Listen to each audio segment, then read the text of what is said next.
عزیز دوستو، زندگی میں بعض اوقات بعض لوگوں کے رویوں کی تلخی اور بعض لوگوں کے لہجوں کی شدت انسان کو بہت زیادہ کمزور کر دیتی ہے، اس کو بہت زیادہ پریشان کر دیتی ہے اور اس کی تکالیف کے اندر بہت زیادہ اضافہ کر دیتی ہے۔ تو بعض لوگوں کے لہجوں کی سختی، لفظوں کی تلخی یہ تکلیف دیتی ہے۔ پریشان حال لوگ بعض اوقات بعض جگہوں پہ جاتے ہیں، لیکن حالات کے جبر کی وجہ سے جب انہیں سامنے سے بھی سختی اور تلخی کا انداز ملتا ہے تو اور زیادہ ٹوٹ جاتے ہیں۔ جب لوگ بہت زیادہ پریشان ہوں، تربیت کا بہت زیادہ فقدان ہو، حالات بہت زیادہ سخت اور معاشرے کے اندر گھٹن بہت زیادہ بڑی ہوئی ہو، اس وقت ضرورت ہوتی ہے کہ جو تربیت کرنے والے ہوں، جو نوازنے والے ہوں، ان کو اللہ تبارک و تعالی دریا دلی عطا کرے۔ جو بڑے کہلاتے ہوں ان کے ظرف، ان کے حوصلے بھی بہت بڑے ہوں، ان کا انداز بہت زیادہ معاف کرنے والا اور نوازنے والا ہو، پھر کرم ہوتا ہے، رحمت ہوتی ہے۔ تو دریا دلی، حوصلے کا بڑا ہونا، طبیعت کا کشادہ ہونا، اس کی بڑی ضرورت ہوتی ہے۔ گھروں میں بھی ہوتی ہے، اداروں میں بھی ہوتی ہے، ہر طرف اس کی بہت زیادہ حاجت ہوتی ہے۔ تو یاد رکھیے گا کہ اللہ تبارک و تعالیٰ نے نبی پاک علیہ الصلاۃ والسلام کو اس دور میں مبعوث فرمایا جب چاروں طرف آزمائش تھی، گھٹن تھی، پریشانی تھی، تکلیف تھی، لوگ بہت سخت آزمائش کا شکار تھے۔ تو ظاہر ہے بڑی جلدی تو انہوں نے ٹھیک ہونا نہیں تھا، بڑی جلدی تو ساری چیزیں بدل نہیں جایا کرتی۔ تو اللہ تعالیٰ نے پھر اپنے نبی کو بڑی عظیم شانیں عطا فرمائی، اور ایک مقام پہ قرآن مجید نے ارشاد فرمایا کہ فَبِمَا رَحْمَةٍ مِّنَ اللَّهِ لِنْتَ لَهُمْ، اے محبوب اللہ کا کیسا فضل ہوا، رب کی کیسی مہربانی ہوئی کہ آپ اپنے غلاموں کے لیے نرم دل ہو گئے۔ وَلَوْ كُنْتَ فَظًّا غَلِيظَ الْقَلْبِ، اگر آپ تند مزاج ہوتے، سخت دل ہوتے، اگر تند مزاج اور سخت دل ہوتے، لَانْفَضُّوا مِنْ حَوْلِكَ، تو یہ آپ کے گرد سے پریشان ہو کر بکھر جاتے۔ آپ کے مزاج کے اندر، آپ کی طبیعت کے اندر جو اللہ نے نرمی رکھی، آپ کے دل کے اندر جو دوسروں کے لیے درد رکھا ہے، آپ کی طبیعت کے اندر جو دوسروں کے لیے احساس رکھا ہے۔ عزیز بھائیو، آپ کو پتہ ہے کہ کسی کا احساس صرف یہ نہیں ہوتا کہ اس کو پیسوں کی ضرورت ہے تو پیسے دے دیے جائیں، کسی کا احساس صرف یہی نہیں ہوتا کہ اس شخص کو نوکری کی ضرورت ہے تو اسے نوکری دلا دی جائے، صرف یہی احساس نہیں ہوتا کہ وہ شخص پریشان ہے تو اس کا دکھ سن لیا جائے۔ یاد رکھیے گا، گمراہ کو رستہ دکھانا بھی بہت بڑی نیکی ہے۔ جس کا ذہن وسوسوں کا شکار ہو، اسے یقین کامل کی طرف لانا یہ بھی بہت بڑی نیکی۔ جب انسان بدخلق ہو جائے، وہ ماں سے بھی سختی سے بات کرے، باپ سے بھی تلخی سے بات کرے، وہ اپنے بال بچوں پر بھی سختی کرے، اس کے لب و لہجے اس طرح کے ہو جائیں کہ سب اس سے پریشان ہو، تو اس شخص کو مروت والا بنا دینا، اخلاق والا بنا دینا، اسے اعلیٰ اسلوب والا بنا دینا، یہ بھی اس کے ساتھ بہت بڑا پیار ہے۔ میرے نبی کریم کا کمال پتہ کیا ہے؟ رسول پاک علیہ السلام نے اس طرح کا رنگ دکھایا ہے کہ جو گمراہ تھے نا، وہ دوسروں کو ہدایت کی طرف متوجہ کرنے والے بن گئے، خود نہ تھے جو راہ پر اوروں کے ہادی ہو گئے، جن کی وجہ سے ان کے گھر والے تکلیف کا شکار تھے، آزمائش کا شکار تھے، ان سب کو نبی پاک علیہ الصلاۃ والسلام نے اپنے اہل خانہ کے ساتھ محبت کرنے والا بنا دیا، اور اس طرح کے انداز حضور نے بتائے، اس طرح کے طور طریقے سکھائے، اس طرح کا نبی پاک علیہ السلام نے لوگوں کو سمجھا دیا، سکھا دیا یعنی ایک شخص نے آ کے عرض کیا یا رسول اللہ میں جہاد پہ جانا چاہتا ہوں، تو حضور علیہ السلام نے اس سے فرمایا تیرے ماں باپ حیات ہیں؟ یا رسول اللہ ہے۔ فرمایا تو گھر جا کے ان کی خدمت کر، گھر بیٹھے بیٹھے ہی اللہ تجھے جہاد کا ثواب عطا فرمائے۔ تو میں آپ کی خدمت میں عرض کر رہا تھا کہ نبی پاک صلی اللہ تعالی علیہ وسلم نے لوگوں کے رخ ہدایت کی طرف پھیرے، اور یہ حضور کے سینے کا بہت بڑا درد تھا کہ لوگ اللہ والے ہو جائیں، وہ گمراہی سے بچ جائیں، وہ دوزخ سے بچ جائیں، ان کے جو بکھرے ہوئے ذہن ہیں سارے دور ہو جائیں، ان کی ذہنی تربیت ہو جائے، ان کے لب و لہجے میں حسن آ جائے، کوئی اخلاق سے دور ہے تو اخلاق والا بن جائے۔ وہ ساری چیزیں جو کسی شخص کے لیے آزمائش کا باعث بن سکتی ہیں، حضور فرماتے ہیں کہ میری اور تمہاری مثال اس شخص کی طرح ہے جس نے آگ جلائی تھی اور پتنگے اس میں آ کے گرتے تھے، اور وہ نہ لوگوں کو بار بار بچاتا تھا کہ قریب نہ جاؤ جل جاؤ گے، قریب نہ جاؤ جل جاؤ گے۔ حضور فرماتے ہیں تم بھی دوزخ کی طرف جاتے ہو اور میں تمہیں بار بار بچاتا ہوں، قریب نہ جانا جل جاؤ گے، یہ کام نہ کرنا جل جاؤ گے، یہ کام نہ کرنا جل جاؤ گے، بار بار میں تمہیں بچاتا ہوں، سمجھاتا ہوں۔ تو میرے عزیز نبی پاک صلی اللہ تعالی علیہ وآلہ وسلم لوگوں کی تربیت فرماتے، لوگوں کو ایک دوسرے سے جوڑتے، آزمائشوں سے انہیں نکالتے۔ آپ کبھی غور فرمائیں تو حضور علیہ السلام کئی مقام پہ اس بات کو دہراتے ہیں، ارشاد فرماتے ہیں میں رشتے توڑنے کے لیے نہیں، میں رشتے جوڑنے کے لیے آیا۔ محبوب نے لوگوں کو جوڑا ہے، ان کی تربیت فرمائی، فکری، نظریاتی، علمی اور اعتقادی تربیت نبی کریم صلی اللہ تعالی علیہ وسلم نے لوگوں کی فرمائی۔ حافظ منذری نے حدیث لکھی ہے الترغیب و ترہیب میں، ایک مقام پہ نبی کریم علیہ السلام تشریف فرما تھے تو نبی پاک علیہ السلام نے بہت بڑی بات ارشاد فرمائی، بہت بڑی۔ حضور علیہ السلام نے فرمایا کہ ہماری اس محفل میں اگر کوئی رشتوں کو توڑنے والا موجود ہے تو اٹھ کے چلا جائے۔ صحابہ کے مجمع میں سرکار نے بیان فرمایا۔ میں دوستوں سے آج کہہ رہا تھا کہ ہم خوش ہوتے ہیں نا حضور کے میلاد پر، ہمارے کلیجے ٹھرے ہوئے ہوتے ہیں نا، آنکھیں ٹھنڈی ہوتی ہیں نا، تو ایک جرت نہ کریں کہ جس سے ہم ناراض ہیں اسے فون نہ کریں کہ یار حضور کا میلاد آ گیا، آجو صلح کر لیں۔ تھوڑا جوڑ نہ جائیں، تھوڑا طبیعتوں کو نرم نہ کر لیں، تھوڑا محبتیں نہ بانٹیں، نبی کریم کا میلاد آ گیا۔ ہم یہ کرتے ہیں کہ ہم وہی رہتے ہیں اور سینہ کشادہ نہیں کرتے۔ کریم نے فرمایا اگر کوئی رشتے توڑنے والا موجود ہے تو اٹھ کے چلا جائے، اس لیے کہ جہاں کوئی رشتوں کو توڑنے والا موجود ہو وہاں اللہ کی رحمت نازل نہیں ہوتی۔ حضور نے یہ ارشاد فرمایا۔ ایک صحابی اٹھ کے گئے، تھوڑی دیر کے بعد واپس آئے، عرض کی یا رسول اللہ میرے ماں باپ قربان ہو،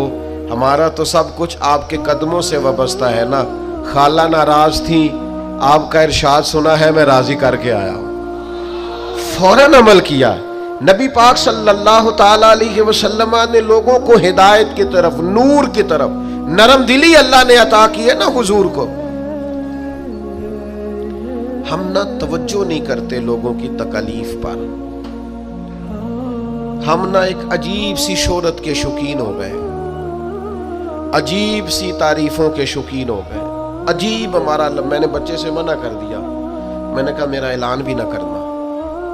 مطلب 2-4 دفعہ اپنا نام سن کے، القاب سن کے، قبلہ ہیں، علامہ ہیں، پیر ہیں، کتنی کو نفس کو تسلی دے لینی۔ چیزوں سے نکل آئیں، اب حقیقتوں کی طرف آئیں، سادگی کا وہ حسن اختیار کریں جس میں برکات ہوتی، وہ چیزیں لے کے آئیں جس سے ٹھنڈک پیدا ہوتی۔ ہر چیز کو شو آؤٹ کرنا، ہر چیز کو بتانا، دکھانا، سجانا، سنوارنا، تھوڑا سا اس سے باہر نکلیں، حقیقت کا سفر کرنے کی ضرورت ہے۔ یہ لوگ دیتے ہیں نا غریبوں کو بانٹتے ہیں، سیلاب آ گیا، آزمائش آ گئی، راشن، تو ایک آٹے کی گتھی بٹ رہی ہوتی ہے، ایک لینے والا ہوتا ہے اور 6 نے ہاتھ رکھے ہوئے ہوتے ہیں۔ اگر تو آپ اللہ کی رضا کے لیے دے رہے ہیں تو پھر تو ضرورت نہیں تھی ان ساری تصویر سازیوں کی،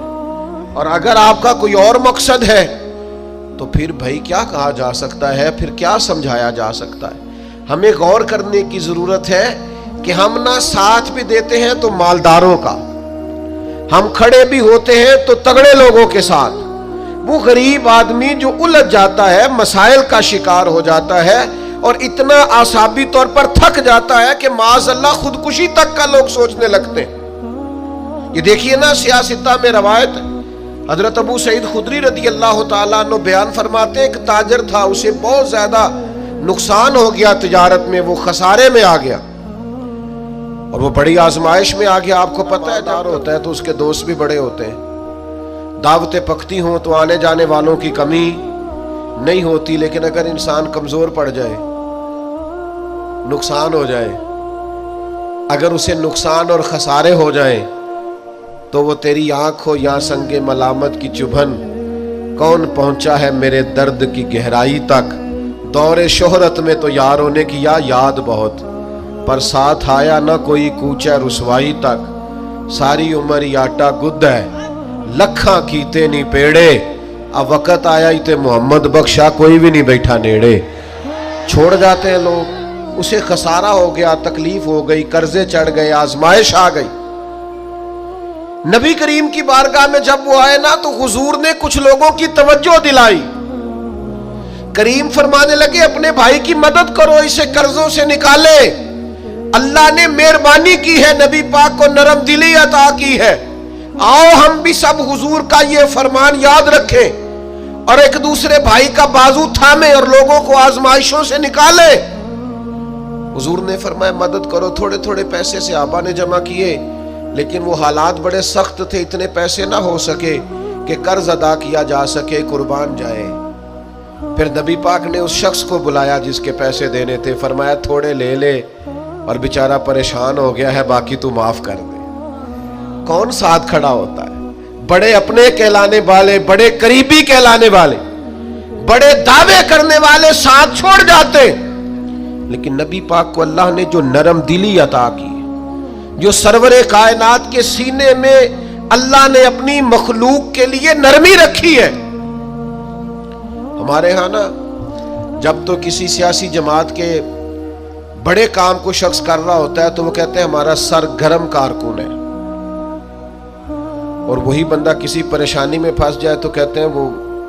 اس کا ذاتی مسئلہ ہے، ہمارا نہیں۔ کسی پیر کے آستانے پر ڈیوٹی دے رہا ہو، جھاڑو دے رہا ہو تو منظور نظر ہوتا ہے، لیکن اگر بیچارہ مقروض ہو جائے تو پھر پیر صاحب کہتے ہیں میں انجدے کمج نہیں ہوتا،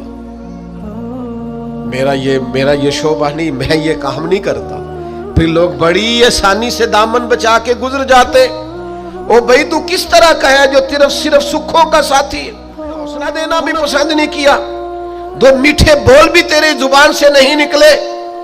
آؤ نا دیکھو میرے نبی پاک کو اللہ نے کیسی نرم دلی عطا کی ہے، کیسا رنگ دیا ہے، کیا محبوب کے سینے کو اللہ نے نوازا ہے۔ حضرت جابر ابن عبداللہ رضی اللہ تعالیٰ عنہ بیان فرماتے ہیں کہ میرے والد احد میں شہید ہو گئے تھے اور قرضے کا بوجھ تھا اور بہنوں کا ساتھ تھا، تو میں نے کچھ لوگوں کا قرض دینا تھا،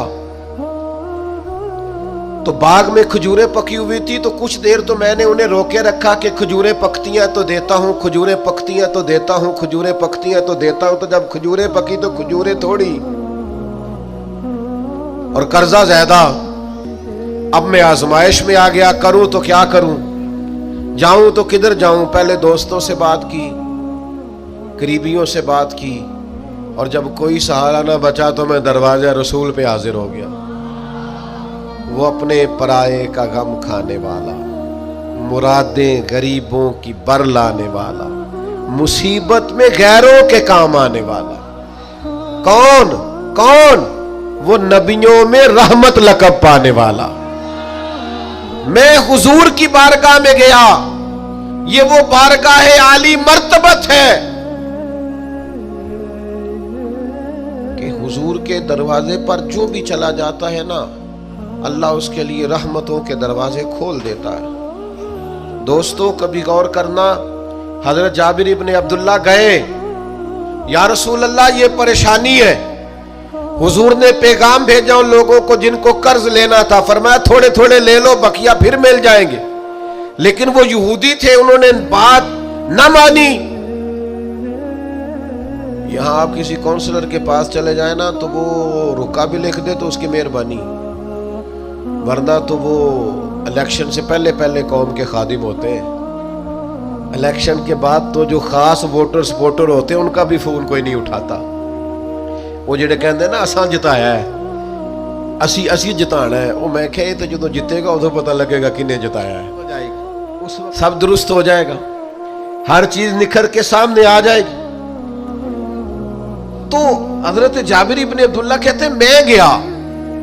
تو محبوب تو اشارہ بھی کر دے تو کرم ہو جائے، پیغام بھی بھیج دے تو کرم ہو جائے، لیکن یہ شان رحمت للعالمینی ہے کہ محبوب کریم نے فرمایا تو جا کے کھجوریں اتار کے اپنے کھیت میں ڈھیر لگا، اور میں آیا، میں نے سنا ہے وہ بن سنور کر میری عیادت کو آ رہے ہیں، تو چل اور میں آیا، قربان جائیں محبوب آئے، غلام فریدہ کدے آ جاویں تے میں سر نظرانہ دے سا، کبھی آپ آ جائیں، کبھی کرم ہو جائے، چر ہویا مینو ترلے لیندیاں، کدے موڑ میرے ول واگاں، خواب میری وچ ایک وار جے آویں میں ساری عمر دا جاگا۔ نبی پاک صلی اللہ علیہ وسلم نے فرمایا آپ چلیے اور میں آیا۔ حضرت جابر ابن عبداللہ فرماتے میں نے کھجوروں کا ڈھیر اپنے باغ میں کھیت میں لگا لیا تو کریم تشریف لائے، ایک چکر حضور نے میرے ڈھیر کا لگایا، پھر حضور نے فرمایا تولتا جا اور دیتا جا، تولتا جا اور اب تنگی داماں پہ نہ جا اور بھی کچھ مانگ، ہے آج وہ مائل باتا اور بھی کچھ مانگ۔ اور بریلی کے امام کہتے ہیں واہ واہ کیا جود و کرم ہے، واہ کیا جود و کرم ہے شہ بتہا تیرا، نہیں سنتا ہی نہیں، نہیں سنتا ہی نہیں مانگنے والا تیرا۔ اور یہ اس لیے ہے کہ میں تو مالک ہی کہوں گا کہ ہو مالک کے حبیب، یعنی محبوب و محب میں نہیں میرا تیرا۔ فرمایا چل تولتے جا اور دیتا جا۔ حضرت جابر ابن عبداللہ فرماتے ہیں میں نے اتنی کھجوریں دی کہ قرضہ اتر گیا، اور میں نے نا تھوڑی تھوڑی زیادہ بھی دے دی، ایک روایت میں فرماتے تھوڑی تھوڑی زیادہ بھی دے دی، فرماتے وہ سارے قرضے اتر گئے، میں واپس آیا اور میں نے آ کے نا حضرت عمر فاروق رضی اللہ تعالیٰ عنہ کو بتایا، میں نے کہا کرم ہو گیا، حضور ایسے غریب نواز ہیں میرے ساتھ گئے، بندہ نوازی فرمائی اور میرے کھیت تک آئے، اتنی رحمت فرمائی کہ میرے گھر تک آئے۔ تو حضرت عمر کیا فرماتے ہیں؟ فرمانے لگے تو کہہ رہا ہے میرے قرضے اتر گئے، مسئلہ حل ہو گیا، تو اب آ کے کہہ رہا ہے نا، تو میں نے اسی وقت تیرے ساتھ گئے تھے، میں نے کہہ دیا تھا بس کریم چلے گئے ہیں کرم ہو جائے گا، محبوب نے فرما دیا ہے اب رحمت ہو جائے، محبوب کے لب ہل گئے ہیں، جو دن کو کہہ دیا دن ہے تو دن نکل آیا، جو شب کو کہہ دیا شب ہے تو رات ہو کے رہی، اور خدا نے ان کی زبان کو وہ اختیار دیا جو نکلی منہ سے ان کے وہ بات ہو کے رہی۔ اور پنجابی والے لوگ ذرا سادے ہیں، وہ اپنے لفظوں میں کہہ دیتے ہیں، وہ کہنے نے ساڑھے نبی دی زبان ساڑھے واسطے قرآن، ساڑھے نبی دی زبان ساڑھے واسطے قرآن۔ بھائی نبی پاک غریب پروری کرتے، یار کسی کا دکھ سن کے نا تبصرہ نہ کیا کریں، ہاں میں ادو انہوں سمجھاندا سا، میں ادو انہوں آندا سا، اور تبصرہ نہ کیا کریں۔ بڑے بڑے سیانے اور سمجھدار لوگ جب پھسلتے ہیں تو پتہ ہی نہیں چلتا، جب تقدیر کا لکھا غالب آتا ہے تو لوگوں کو سمجھ نہیں آتی۔ صبح کے تخت نشین شام کے مجرم ٹھہرے، ہم نے پل بھر میں نصیبوں کو بدلتے دیکھا۔ کوئی پتہ چلتا ہے حالات کب بگڑ جاتے ہیں؟ بجائے اس کے لوگوں کے آنسو پوچھے جائیں لوگ تبصرہ کرتے، بجائے ایسے کہ غربت میں پریشانی میں ساتھ کھڑا ہوا جائے لوگ تنقید کرتے، بجائے اس کے کہ اشک شوئی کی جائے دکھوں کا مداوع کیا جائے۔